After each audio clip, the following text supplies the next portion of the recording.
नमस्कार. सोनालीच्या किचनमध्ये तुमच्या सर्वांचं खूप खूप खूप स्वागत आहे.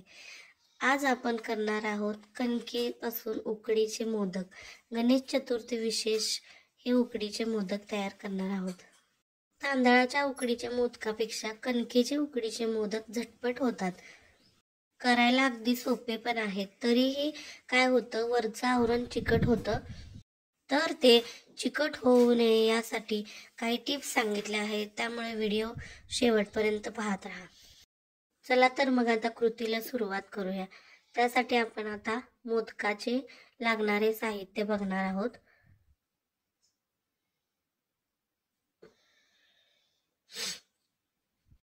तर सारण बनवण्यासाठी मी इथे 2 कप किसलेला नारळ, ओला नारळ घेतलेला आहे.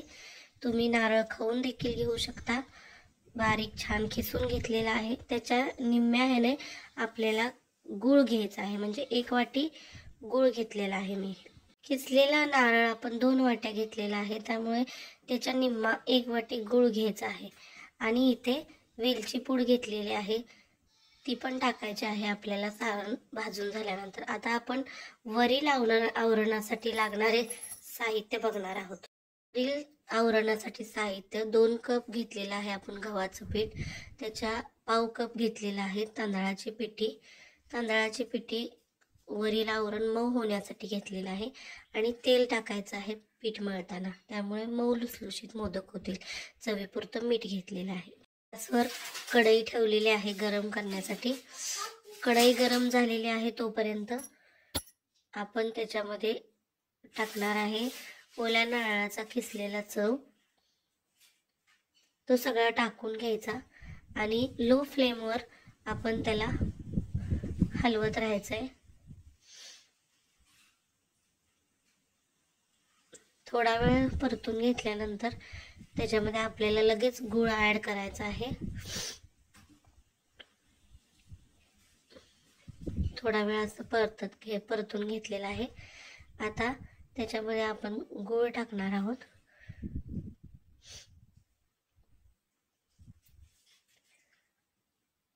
हे आता मिक्स करून एकत्रपणाने व्यवस्थित हलवून घ्यायचं आहे. इथे मला आणखीन एक टिप सांगू वाटते की आपलं जे सारण हे आता बनवताना ओलसर होतं, त्याला खूप गुळाचा पाक सुटतो. त्यामुळे काय करायचं, रात्रीच खोबरं आहे ना ओलं खिसून फ्रीजमध्ये हवाबंद डब्यात ठेवायचं. त्यामुळे काय होतं, त्यातला नारळातला ओलसरपणा निघून जातो आणि तो लवकर परतला जातो. त्यामुळे सारण बनायला वेळ लागत नाही. आपण असं किती वेळ हलवत राहिलो तरी त्याला पाक सुटत राहतो ना. मग तो आधी आपण फ्रीजमध्ये ठेवलेलं वापरलं, किसलेला ओला नारळ वापरला की त्याच्यामध्ये आपोआप ओलसरपणा कमी येऊन थोडं ड्राय होतं ते, आणि मग त्यामुळे ते आपल्याला व्यवस्थित परतता पण येतं, जास्त पाणी सुटत नाहीये त्याला. अशा प्रकारे मिक्स करून घ्यायचं सगळं. सारखं सतत हलवत राहून आपल्याला मिक्स करून घ्यायचं आहे. 2 ते 3 मिनिट झालेली आहेत बघा. आपल्याला आता तेल सुटत आहे खोबऱ्याला, आणि आता ते व्यवस्थित हलवून घेऊन आपण पूर्णपणे त्याला कोरडं बनवलेलं आहे. हे पहा, अशा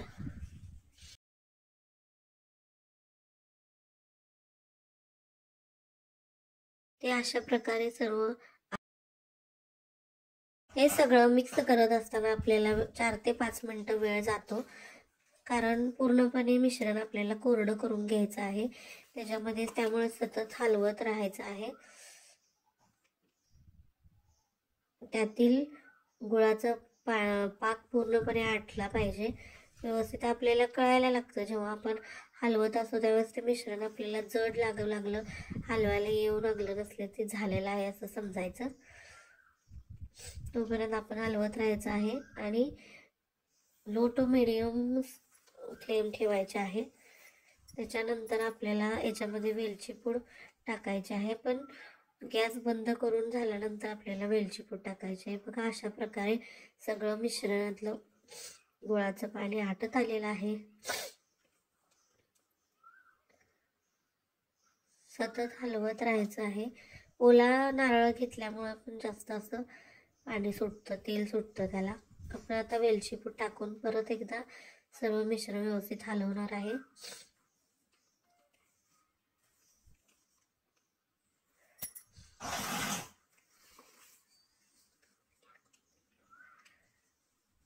आता हे एका भांड्यामध्ये आपण थंड व्हायला ठेवणार आहे.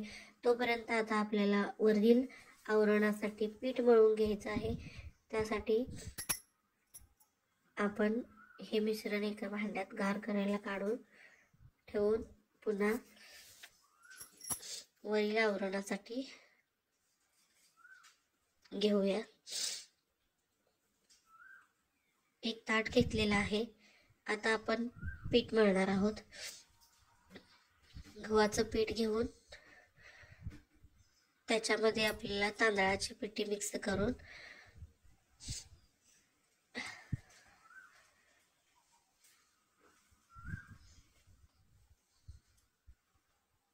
मीठ, चवीपुरतं मीठ टाकायचं आहे आणि हे सर्व आपल्याला हाताने एकजीव करायचं आहे. असं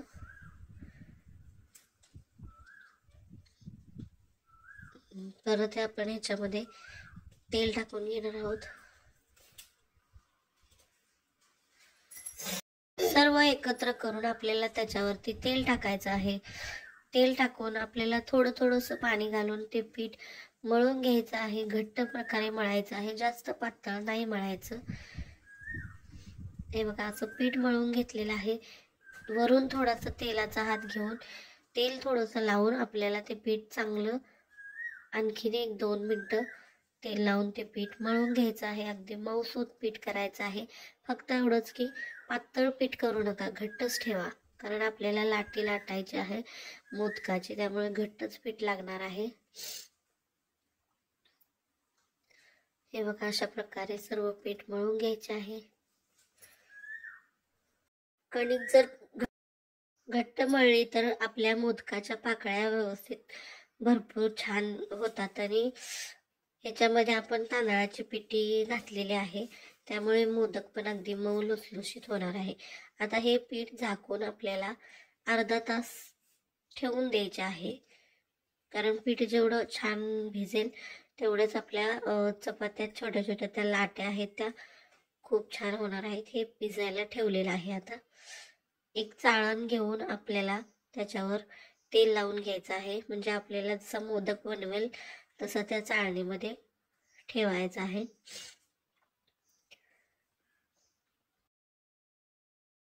चला तर मग आता आपण मोदक बनवायला चालू करू. त्यासाठी आपल्याला पेढ्या एवढ्या आकाराचा छोटासा गोळा करून घ्यायचा आहे. तुम्ही लाटताना हवं तर तेलही लावू शकता किंवा पीठ लावून लाटला तरी चालेल.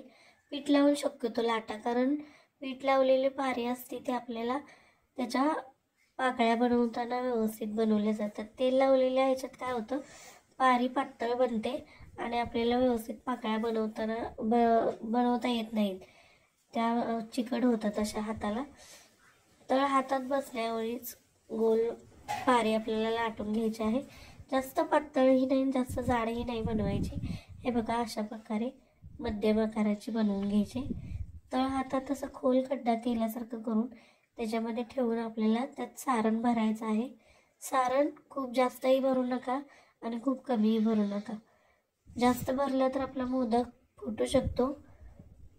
मध्यम ह्याच्या भरून घ्या आणि पाकळ्या करायला सुरुवात करू. हे बघा, 3 बोटं लागणार आहे, तर्जनी, मधले बोट आणि अंगठा. दोन्ही खालच्या बोटाने असा चिमटा घेऊन वर तर्जनी ठेवायची आणि त्या प्रकारे अशा पाकळ्या बनवायला घ्यायच्या. जवळजवळ जेवढ्या होतील तेवढ्या जास्त पाकळ्या बनवायच्या, त्यामुळे कसं आपला मोदक दिसायला सुंदर दिसणार आहे, खूप छान दिसणार आहे. हे बघा, असा हळूहळू मोदक हातातल्या हातात असं फिरवत राहायचं आहे आणि जास्त पाकळ्या करून घ्यायच्या आहेत. त्या सारण आतमध्ये दाबून आपल्याला त्या पाकळ्या एकत्र आणून अशा गोल गोल मोदक फिरवून एकसारख्या आत जात असेल तर त्या अशा वरती घ्यायच्या. हे बघा, अशा आणि वरती घेऊन एकसारख्या त्याचा एकच पुढच्या बाजूला अशी शेंडी तयार करायची आहे आणि जास्तही मोठी करू नका, बारीकच ठेवा. हे बघा अशा प्रकारे, आणि कडेने थोडंसं असं गोल गोल फिरवून घ्या, म्हणजे त्या सगळ्या आपल्या पाकळ्या व्यवस्थित वरती फुलून आल्यासारख्या येतील. हे बघा अशा प्रकारे झालेला आहे आपला मोदक तयार. आणि जर कडेच्या पाकळ्या तुमच्या अशा गोल फिरवताना दबल्या गेल्या असेल तर त्या बोटाने अशा आपण त्याला चिमटीने वरती केल्यासारखं करूया. हे बघा असं. आता तुम्हाला एक टिप सांगते. आपण छोट्या छोट्या पेढ्या एवढ्या गोळ्या करत वेळ जास्त न घालवता आपण मोठी एकच चपाती लाटून घेणार आहोत. त्यासाठी मी मोठा गोळा घेतलेला आहे, तो पिठात बुडवून त्याची मोठी एकच चपाती लाटायची आहे न दुमडता. अशी मोठी चपाती लाटून घ्यायची आहे आणि कोणतंही काटाचं भांडं घेऊन आपल्याला त्याचं पारे बनवून घ्यायचे आहेत. एकसारखे मोदक होतात, त्यामुळे आपले छोटे छोटे एकसारखे मोदक होतात. हे बघा माझे मोदक करून तयार झालेले आहेत. जसा पहिला मोदक भरताना दाखवले तसेच सगळे मोदक भरून घ्यायचे. पातेल्यात पाणी ठेवून त्याच्यात थोडंसं तेल टाकून गरम करून घेतलेले होते. त्यावेळेस ती चाळण त्याच्यावर ठेवून सगळे मोदक त्याच्यात शिजत घातलेले आहेत. त्याच्यावर ताटली झाकून ठेवलेली आहे. परत एकदा तुम्हाला आता तेवढे मोदक शिजतायत तर दुसरे मोदक कसे तयार करतोय ते पाहून घ्या. हे बघा अशा प्रकारची छोटी प्लेट घेतलेली आहे. त्याच्यावर आपण छाप उठवून मोठी चपाती लाटून त्याच्यावर आपण छोट्या छोट्या पाऱ्या बनवून घेतलेल्या आहेत. हे बघा अशा प्रकारे अशा पटपट मोदक होतात, जास्त वेळ नाही लागत आणि एकसारखी होतात, कारण प्रत्येक पारी एकसारखी आपली तयार झालेली असते ना.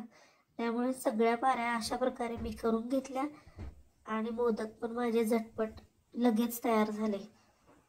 तुम्ही पण असंच करा आणि एकसारख्या व्यवस्थित होतात एकसारख्या. आता आपण ह्याच्यामध्ये सारण भरून याची पुन्हा तुम्हाला पाकळ्या बनवून दाखवणार आहे. हे बघा असं चमच्याने सारण भरून घेतलेलं आहे. या 3 बोटांनी व्यवस्थितपणे अशा पाकळ्या तयार करून घ्यायच्या आहेत. जेवढ्या जास्त पाकळ्या तेवढं सुंदर मोदक होणार आहे आपला.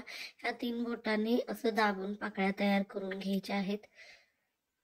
तांदळाच्या मोदकापेक्षा उकडलेल्या गव्हाच्या पाऱ्यांचे मोदक एकदम व्यवस्थित आणि छान होतात. त्याच्या आपल्याला पाहिजेत तेवढ्या व्यवस्थित पाकळ्या तयार करता येतात. आपण जे आधीचे मोदक उकडायला ठेवले त्याच्या भांड्यात पाण्यामध्ये आपण थोडंसं तेल टाकलं होतं. ते तेल कशासाठी टाकायचं, कारण त्याची वाफ बनवून आपले जे उकडायला ठेवलेले मोदक आहेत ना ते अगदी मऊ लुसलुशीत बनतात. आणि मोदक उकडायला आपल्याला 10 ते 15 मिनिटं वेळ लागतो. कणिक आहे ना ती कणिक व्यवस्थित शिजली पाहिजे ना व्यवस्थित. आणि झाकण काढून बोट लावून बघायचं कठीण लागतंय का आपल्याला वरून, मग मोदक आपले शिजलेत हे आपल्याला कळतं.